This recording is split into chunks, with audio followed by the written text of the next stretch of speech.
Hi, everyone. Welcome to another Gab with Gail. I have such a special guest for you today. I can't even believe that she had time to do this. She's so busy. Let me just tell you how I met Ani. I was researching sound and light therapy. As you all know, I have the harmonic egg, but I was running a light box.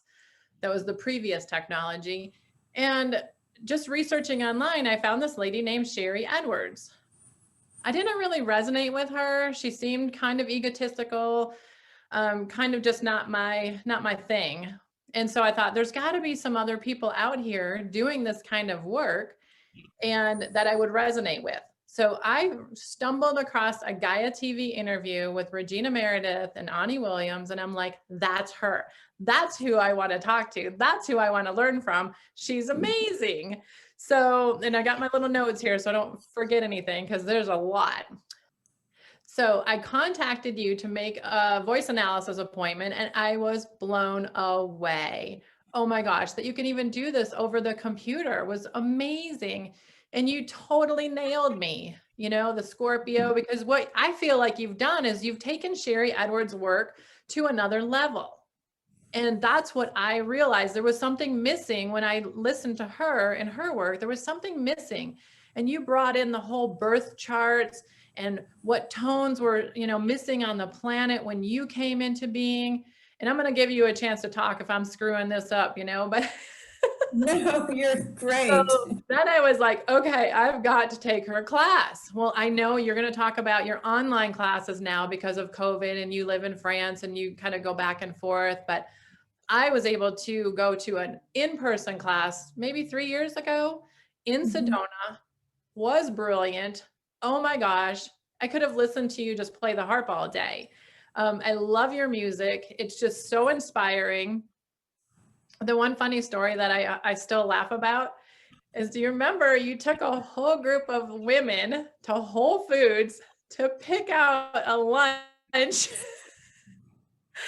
And I thought, I'm going to bow out of this. I see like 16 women going to Whole Foods trying to decide what they want to eat. I'm like, peace out. I'm going to go have lunch by myself. I'll meet up with you guys later. And then I saw you on the side of the road. You lost your caravan. I got out of the car and you came up to me and you were just like, these women. I know, Lynn. Yeah, I ran tours, pilgrimages for years, and it was like herding cats, but I loved them all. Oh my God, I had so much fun. They were all beautiful. But when I heard Whole Foods with 16 women trying to decide what they want, I'm like, peace out. I'll meet you guys later. So that cracked me up. That cracked me up so bad. So we're going to get right into this. But I also think that maybe we should start it with how you healed from sound and light, because a few months after my class with you, you were in a terrible accident on a scooter in Barcelona. I was just riding a bicycle. Yeah. I called it Barn on a Bike in Barcelona. And I had just arrived, totally jet lagged from the US, long journey, West Coast, had to fly out of LA. Anyway, I decided to rent a bicycle and do the Strand ride, and I got too tired, and my muscles just didn't hold up when I took a spill. And it was one of those big beach rental bikes that I wasn't used to the weight of. Anyway, broke the femur in 3 places, ended up in the hospital in Barcelona, in a room full of Catalan old women, and and luckily I could speak Spanish, so I made it. But anyway, I'm laying there in the hospital bed, and I had a dream. And I was in a beautiful garden, kind of like what's behind you. And in the garden, there were all these beautiful trees, luscious vegetables growing, fruits, everything. And I said to the gardener who appeared, "Oh, how do you do this? This is amazing. How do you grow these things so beautifully and big?" He said, "Well, we work with the ninth harmonic, and you should too in your current situation." That was the dream. So I woke up and I thought, ninth harmonic, what is that? I have no, I mean, there is something called a ninth harmonic in physics. It's a dimension of reality where things are subtler and the sound and light are more present. And our 3D limitations are much less. But anyway, I just called on the ninth harmonic, whatever that is. And I healed within 3 months. And I was also working with my Songaya sound tones, the ones that heal bones. And so and if people want to know what those tones are, they are unique to each person. There are specific tones that relate to minerals, but for each person, there's a unique set of tones that really do the magic. So anyway, I used the tones and I called on the ninth harmonic, healing angels, whatever that harmonic field is. And within 3 months, I was driving a stick shift over the Pyrenees with my crutches in the back seat, doing my research. Yeah, I wanted to start this with that because I'm just so, I'm on this mission to educate people on how sound and light can heal the body. We don't need the invasive stuff. Also, we need Western medicine to reset a bone or something like that, but then we can heal so easily, so quickly. So like, just tell me more about how you perceive tones to heal. Well, they work on a subtle energy level. And we both know that when you work on the subtle energy with light and sound, it has such a powerful impact. And if we, sometimes we have to do things in the 3D, like have the bones set, like you said, but working with the subtle energy and whatever modality is your expertise or the one that you believe in, even is important. It can make the energy shift on other levels of our being, in our belief systems, in our willingness and openness to heal. And also they stimulate the brain and they put the brain into a coherent state. And then the brain and the body fall into that coherent state. So things can work really quickly. Plus, not only a coherent state, but the brain drops into theta when somebody is toning or even listening to the Sangaya CDs. So there is that coherent field that is set up where people can heal more rapidly. And you know all about that with your harmonic egg. So amazing. I love your Sangaya, the suite of all the tones. Love, love, love that. And, after I took your class, I came back and tested probably 100 people with those tones, or using the tone charts. Sorry, the yard guys just decided they're coming by, so I'm like, so I used those charts. And so I had a lady come in. I didn't want to know anything about her. I did my work from the class with the digital tuner that you teach us. And I love that you use that versus a computer program that maybe some person programmed and could have programmed with errors or with energy that wasn't meant to. I mean, you're looking at the digital tuner, you're 6 feet away from the person, you're listening to their voice, they've got the microphone, you're watching the tones come through on this digital tuner. And, you teach us how to ask, probing questions to get that emotion evoked, right? So I'm Right. listening to her and, I'm not seeing E show up at all. No E, no E, no E. She's got lung problems. She's got asthma. She's got respiratory. And I'm like, what's your zodiac sign? Leo. Boom. Every time your charts are always accurate, time and time and time and time again. You're so brilliant. The work is so brilliant. I mean, it is just amazing how a tone can be missing from the voice and it'll correlate to an emotional or physical ailment. Crazy. People's minds are blown by this. Thank you, Gail. I love that example. And I have to say that I think it was Stephen Hawking, didn't he write or say on the shoulders of giants. I would say the same thing because I've had some great teachers, not only in this lifetime, and Sherry Edwards was one. She really got me into the whole voice analysis. So I'm really grateful for her. And and it's okay that people take things to another level. She really didn't want to do the astrology part, and the other great master that he wasn't alive in my lifetime, but Hazrat Inayat Khan, his writings talk all about the power of the voice and what it tells us, and modern science now finally has realized that voice diagnostics is a way to get a preview of what's happening in a person's health. Of course, they're using it as a voice fingerprint for security, but I think more importantly, they're using it to find the character of a person or the state of one's body or being. Yeah. Yeah, but isn't it okay? So because you talked about the Sufi master, he says the person who has found the keynote to their voice has found the key to their life. Absolutely. So how would you interpret that meaning from your perspective? It's just more than true, and I when I read that in the 1970s, bells went off inside of me, and it took years to really find out the profundity of what he said in his teachings.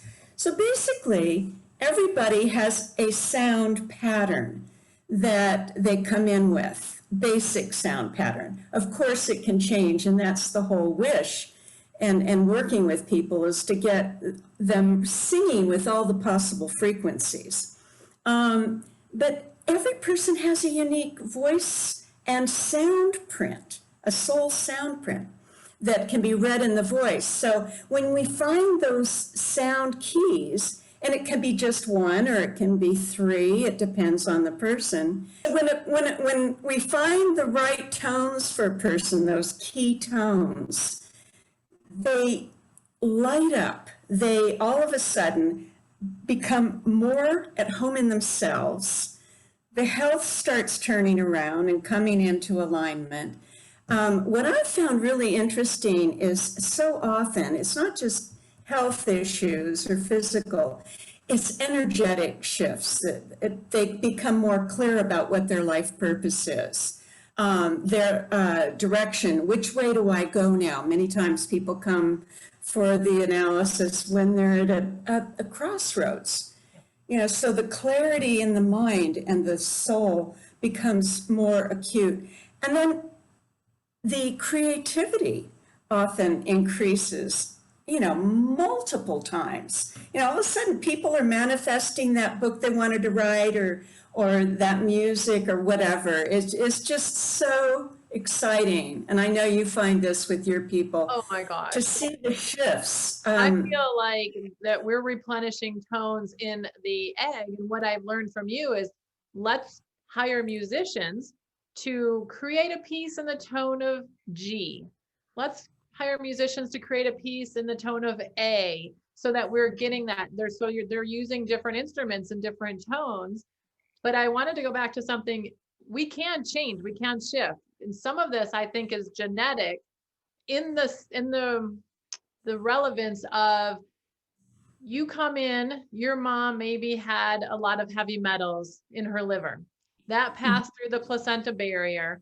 That heavy metals in the body is going to change the tone of the voice. When you clear the heavy metals, I've found that the tone of the voice changes. They might have a raspy voice, and then we're clearing heavy metals. We smell a heavy metal smell after a harmonic egg session, and their voice is different.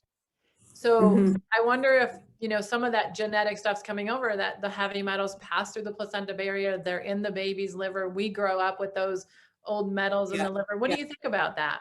Yeah, it's very interesting. I've worked with a lot of genetic conditions with people. And invariably, whole family generations. I've worked with 3 generations in one family and a couple of generations in some others.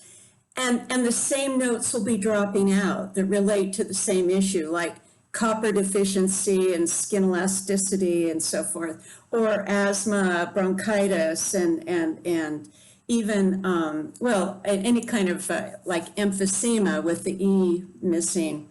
And what I found, following on what you said, Gail, is that if we can approach it from either end, we can get the sound back in, or we can release the heavy metals, and the sound will more easily come back in. So I believe it's good to work in a holistic manner. Often when I look at a client workup, based on the medical astrology and the planetary blueprint at birth, which creates a whole set of sounds and a whole map that you can look at. And often those, for instance, problems with congestion in the liver will show up in that. So we give a tone to use, could be a D-tone for the liver, or it depends on the person. And then also a recommendation of cleaning the liver, and going to their doctor or their naturopath to get guidance on liver cleaning things, a good diet, lots of greens, carrots, etc. So many ways to approach this, and in a very holistic way. And I think that's important as well. I agree 100%. And I feel like there's more and more of these non-invasive modalities coming in. There's more people being educated or educating themselves to do things more non-invasively, to heal the liver. I don't like the word detox. I feel like supporting the liver for its own restoration. We try to stay away from the word healing too, because, what does that mean? So, more water, more mineral salts, more glucose and oxygen for the liver to support it. But people is, I'm going to detox my liver. And that's really hard on the body. They take these supplements and they feel like they have to, have a lot of diarrhea and be sick, but that's so hard on the body. We need to support it with more love and what the liver needs. The liver is such an important organ in our body. So a question about F sharp. I remember in the training, and I don't know if I even got clear on this training. I highly recommend your training to anybody who's curious about this. But F sharp, when it says sodium, does it mean that if you are missing F sharp, are you missing sodium, or do you have too much, or what's the balance? What's that? I don't remember that from the class.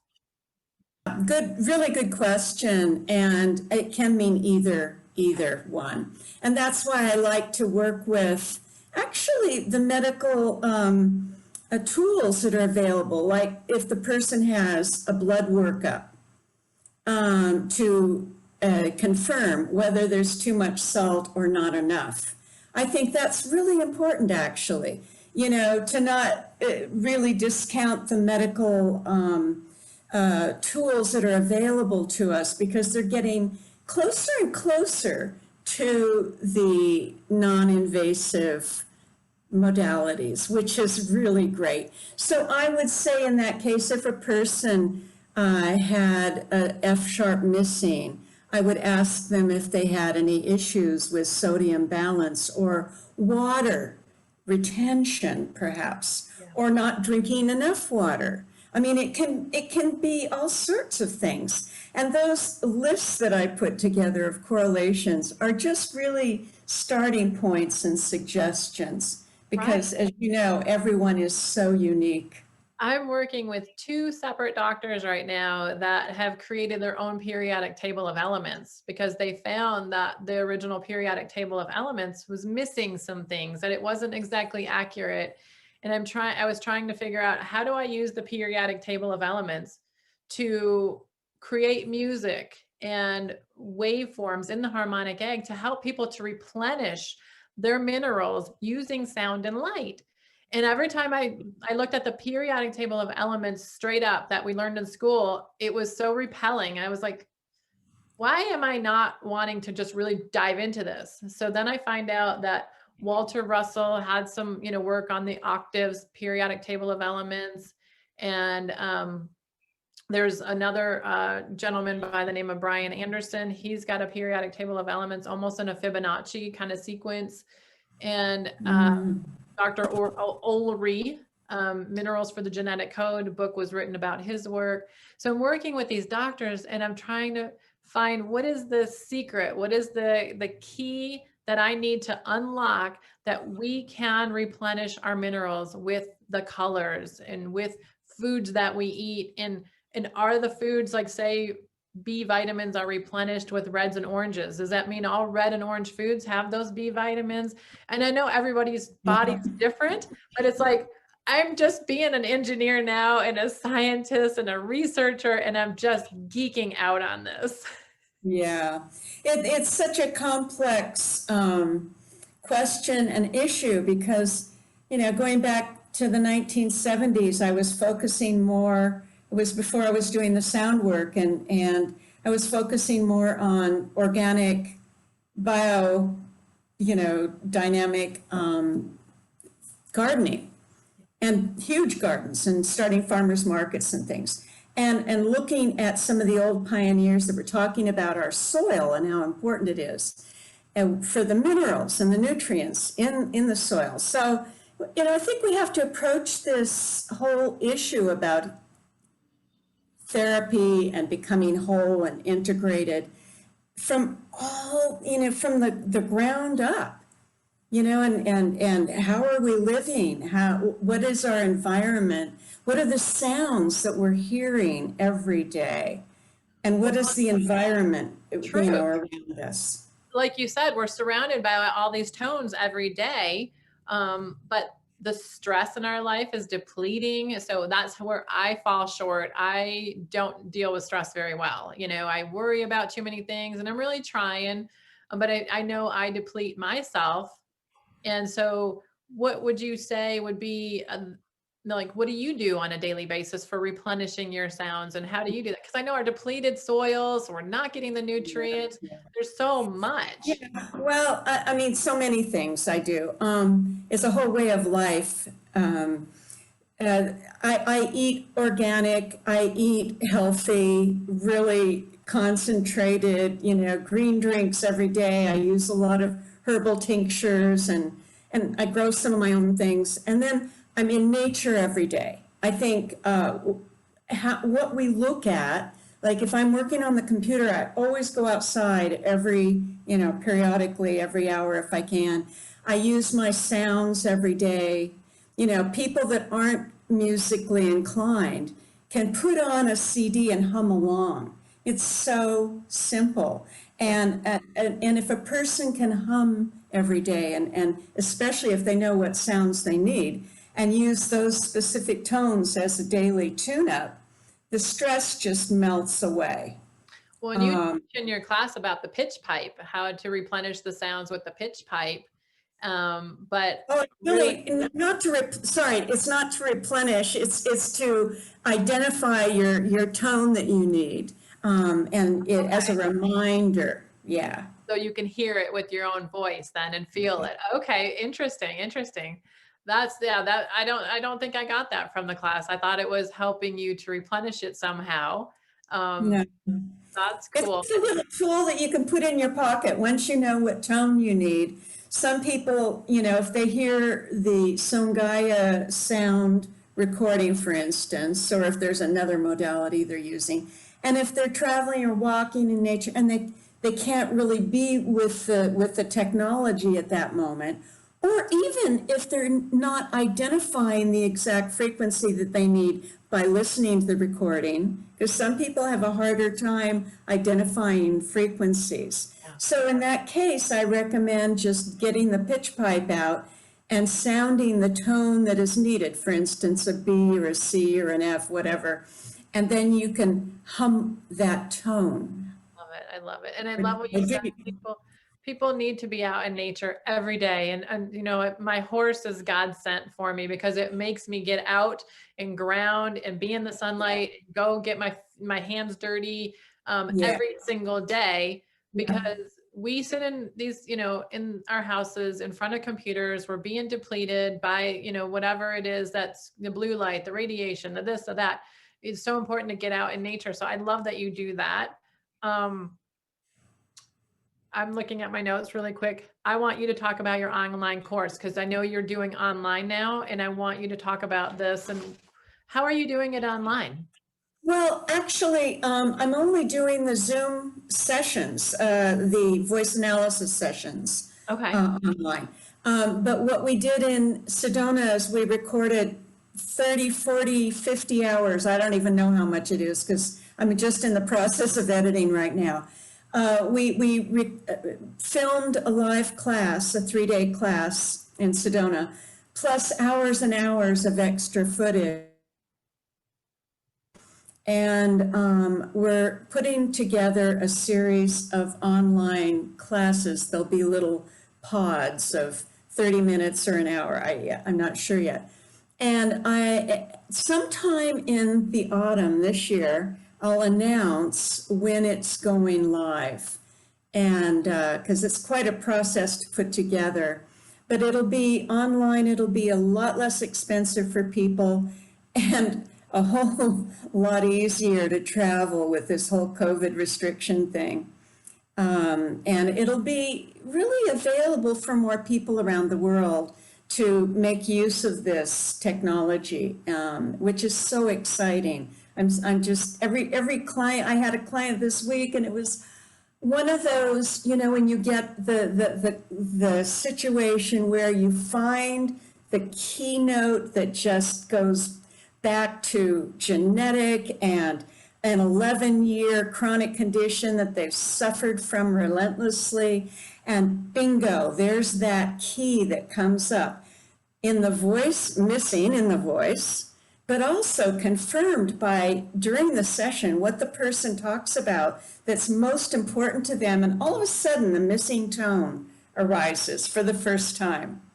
It's extraordinary. Yeah, your work is so brilliant. And I wanted to capture, your legacy in what you're doing and what you've contributed to this field of work for bioacoustic medicine is so brilliant. And yes, and sometimes you have to have a jumping off point. So Sherry Edwards was your jumping off point, just like the Lightbox, mentor of mine was my jumping off point. But you're just not, to me, you're not highlighted out there enough. Not enough people know about you. So I wanted to do this. You said you have a new CD coming out. Tell me more about that. Yeah. A new CD coming out summer solstice, which is in a few days. It's actually up on my website already. We're just getting the new website launched this week as well. But the new CD is up there as a CD and an MP3. And I'm really excited. It's called Return of the Shining Ones. And the idea is it's time for all of these subtle kingdoms to be recognized. That would include all of the elemental kingdoms that are crying out to be worked with consciously again, to help with balancing the weather issues. And of course, we need to clean up our act. That's number one. But the CD music is really dedicated to all the unseen guardians of the light that are working behind the scenes. Did you say something about a dragon or dragon energy? Yeah, actually, it's also dedicated to the dragons that are guardians of particular mountains and valleys near where I live. And they've been making themselves known recently. And it's been a surprise. I mean, you're probably a horse whisperer. Well, now I'm realizing perhaps I'm a dragon whisperer because somehow they're appearing to me and making themselves known. And then I ask them, well, what can I do for you? How can I help? And they tell me exactly what they need. So this information is put out in a little lyric book that goes along with the music. It's the message from the dragons. I love it. So when you said that before our interview started, we went out to Asheville, North Carolina to install a harmonic egg. And he told me there was a dragon portal on his property. Now I'm an engineer, and I have to overthink everything. And so I said, yeah, maybe a little crazy stuff, but okay. And so he Right. took me to the portal. You have to ask to enter. I was accepted to enter, of course. I'm thinking, yeah, whatever. And so I stand there, right? I'm thinking I'm totally crazy. I don't usually feel this stuff. But the night before this happened, I saw a red and green, no, a red and orange and a green and blue dragon circling around the egg as we had just installed it. And I thought, okay, did I just make this up in my mind? No, they were checking it out, So I went into the portal, and all of a sudden there was like, I could feel like a wing like around me, and I just started crying. I just stood in the middle of the forest and just started crying. So I'm not a horse whisperer or a dragon whisperer. I try to tune in. I try to listen to the messages. Well, a couple months later, a lady contacted me, and she's written books for Disney and Simon and Schuster. And she said, I just have to gift you this book that I downloaded after doing a harmonic egg session about this little dragon that finds a magical egg in the forest. So dragons are coming up everywhere. Well, you're addressing a really important issue, Gail, and I've struggled with this my whole life. And I could feel rather, elementals when I was a little girl living in the woods in Washington State. And for so long, I have really held back telling what I really see.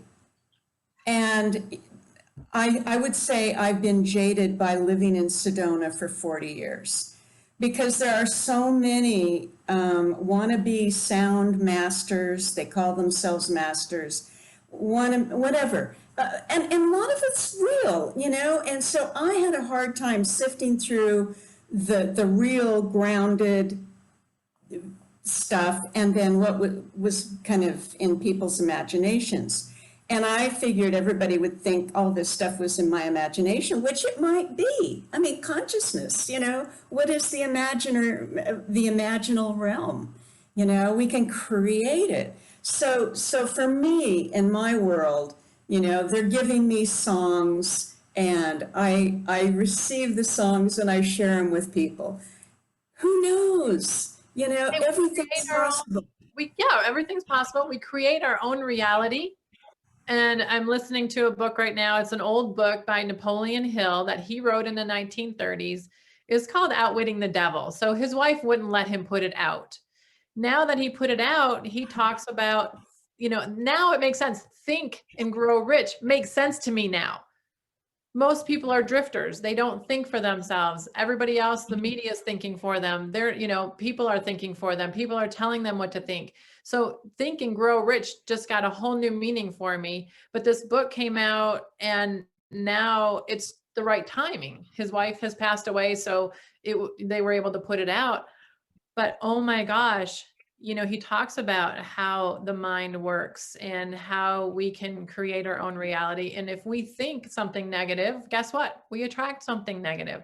If we think something positive, we attract it. Yeah. Yeah, that's been a real issue, and it's become more and more in our face this last year or two. I can't even remember when the whole COVID thing started, but the polarization and the belief systems. I mean, I have people who still, every day they go, well, I don't want to have a PCR test because it's going to pierce my brain. Oh, for God's sake, if and a lot of the stuff that is out there is really scaring people. And so the whole fear thing is a big deal. And, getting the coherence through the harmonic egg, through the sounds, having that coherent state helps ameliorate or melt away any of the intrusive fear things, mistaken identities, all the things that people are struggling with now. Well, in fear, and at the beginning of this whole pandemic, I felt that fear was feeding it, love was killing it, love and gratitude. So, I read something a while back about some studies they were doing in India about the Gayatri mantra, and that it was killing COVID, in the studies they were doing in their research facility. And so we actually, and you do some beautiful Sanskrit and Buddhist mantras in your pieces of music. So we actually created a Buddhist and a Sanskrit mantra piece for the egg that just came out. It's so brilliant, but we use the Gayatri mantra, and those Yeah. words, those ancient words, the vibrations of those are so brilliant. Yeah. I usually go back to the Gayatri mantra when there's a real crucial turning point energetically. Like we've just passed through two eclipses, and everybody on Facebook and everywhere we're going, oh, it's a portal, it's this and that. And I find that eclipses are really potent moments out of time. And they're in a way, they're like negative film ready for our imprint. When the sun or the moon are blocked out and going black, it's like the black negative film ready. And so I always find that I do the Gayatri mantra at those times and through the eclipse moment. Sometimes other mantras, but definitely prayer, lighting candles to keep the light going, and then doing that Gayatri.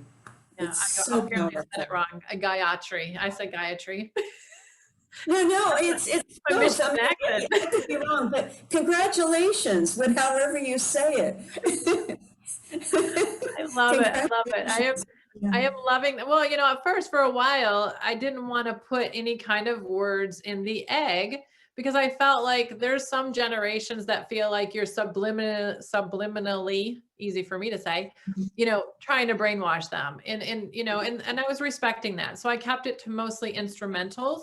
But the egg started asking me. They started asking me for this different music and the mantras. They're just so powerful. I mean, just listening to the piece in the egg gives me goosebumps. It's just beautiful. And so, yeah, I just think that we need to get out of the fear. I think that music brings us closer to our higher self. It helps us to replenish tones. It helps us to, restore the body to eliminate the physical and emotional correlates that are being directly caused from the missing tones. And it just helps us to be, I mean, I know they don't want that, but free thinkers, and and being able to get that information, get those downloads, think for ourselves, and be the sovereign beings that we are put on this planet to be. So Yeah, well, it's quite a time we're in. It's an exciting time because science and the new physics are coming closer and closer to ancient wisdom and the Hermetic knowledge that blossomed forth into the West in Europe in the 1500s, that brought the reminder or the renaissance of this knowledge of sound and some of the things that Pythagoras was doing and Plato. So, now we're having another renaissance where we're taking this and running with it and really giving it a new kind of a new harmonic on the spiral. yeah, totally. Well, oh my gosh, I know you're busy. Can you tell everybody how they can find information on you? Yeah, website is Ani Williams, ANIWilliams.com. And there's lots of free information there, articles, music, videos, music samples, all kinds of things that they can explore. And there are links to videos on what we've been talking about. The one in particular is Sound Alchemy, that now has 1,200,000 views or something like Is that that. It's crazy. the 15-minute piece that's on YouTube? Actually, there's the longer, I have a short one, but the longer one is the one that has the Brilliant. accumulated It's views. Yeah, it's brilliant. Well, I love you so, so much. I miss seeing you. I'm so grateful that you could come on here and just share some information and some wisdom with everybody. And thank you again. I love you, and we'll talk to you soon. Thank you so much, Gail. This was a real treat, and thank you for inviting me. Blessings in your launch of your new music as well. Thank you. I love you.